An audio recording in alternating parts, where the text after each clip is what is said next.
YouTube. Forced Identity recently put out a video where he showed off his tattoos and explained what they meant.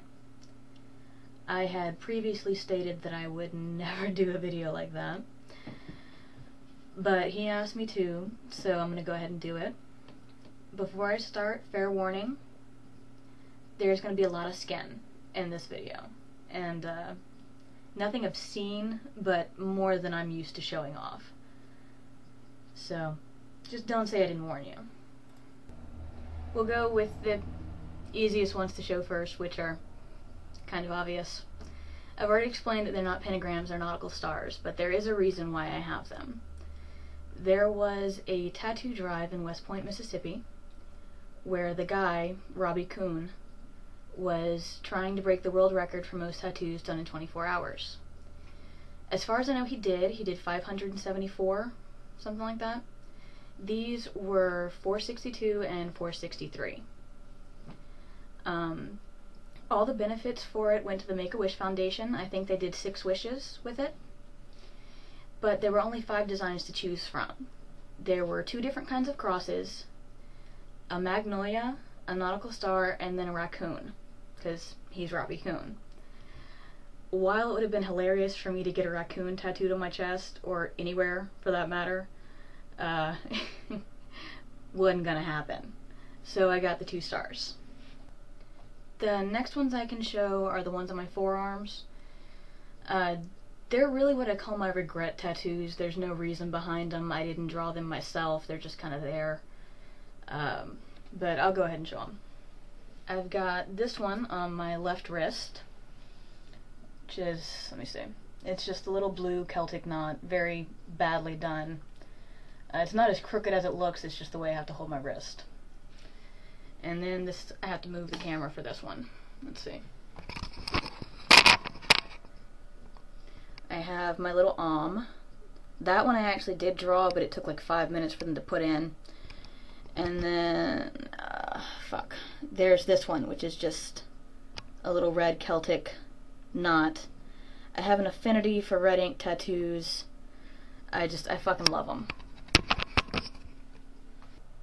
Alright, there's this one.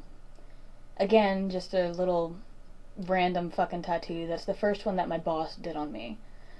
I just thought it was really cute, and he did it for free. So, yeah. Now comes the part where I have to show a little bit of skin, so bear with me here. Alright, this was my first tattoo ever. It is a Celtic knotwork of a clover. The entire thing is knotwork, and I don't really think you can see it very well. No, you can't. My cam is not good enough. Anyway, this was one of my religious tattoos from when I was Catholic, and I got it to represent the Holy Trinity because the 3-leaf clover is a perfect representation of that. 3 beings in one presence.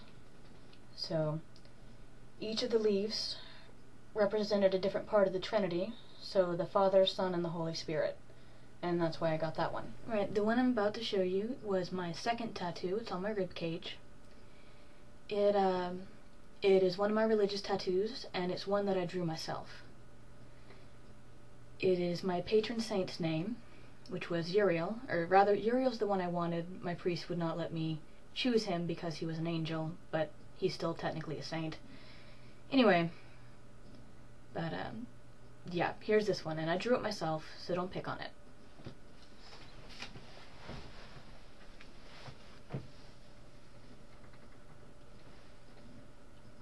And in case you're wondering where the hell Uriel is, it's this horizontal part. It's written in Hebrew. So yeah, again, drew that one myself. I was probably, I don't know, 16? And Arsenic Cigarette said, "Let there be light." I had to turn the light on to show you this one because I tried recording it with just the light from my gigantic monitor and it didn't show up. So let's try it this way. Alright. This was my 3rd tattoo. It is a Tibetan mandala that you can't really see the design pattern on. God, I need a better webcam. Anyway, I drew this one myself. Like I said, it's a Tibetan mandala, but I drew it. I styled it after one I had seen. It was my first red ink tattoo, and I grew to love them as soon as I got this. It's held up pretty well. It's 4 years old. It's not falling apart. It hasn't faded any. It's just hard to see the detail on the webcam. Now it's time for the really big tattoos. So I'm gonna flip around and show you.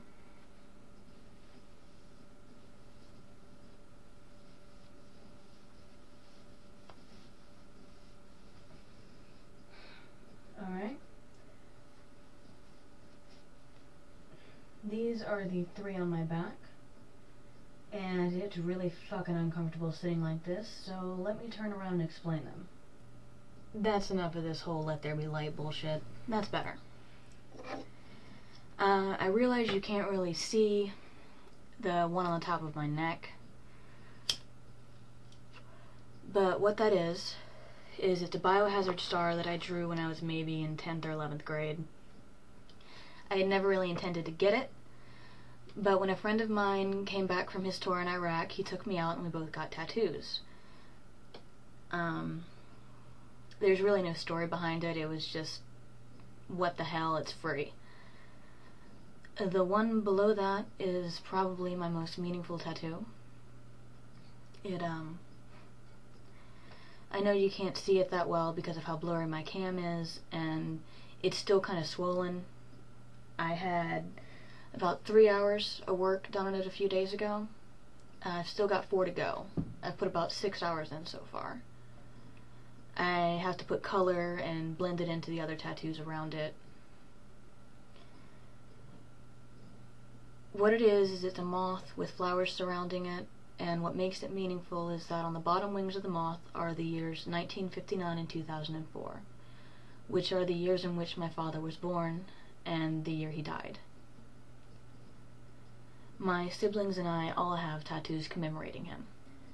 The one directly below it, the little red outline one, despite what my asshole friends say is not a fucking bullseye, it actually says, "Behind me, Gabriel." Doesn't really support my theory of not a bullseye. Anyway, it's in a form of Hebrew script, and it went along with the tattoo I have on my side, because when I was about 17, I found a prayer that said something along the lines of, "Before me Saint Michael, behind me Gabriel, Uriel on my right, Raphael on my left." It was essentially a prayer for angels to protect you. I probably will not have the prayer finished in tattoo form. If anything, I'll probably just get the one on my back covered, because I hate it, and I'm tired of the jokes. That's the end of my little YouTube peep show. I will definitely have more tattoos in the future, but this is probably the last time YouTube's gonna see that much of my fucking skin. So, forced identity, there you go, I did it. And the rest of y'all, have a good one.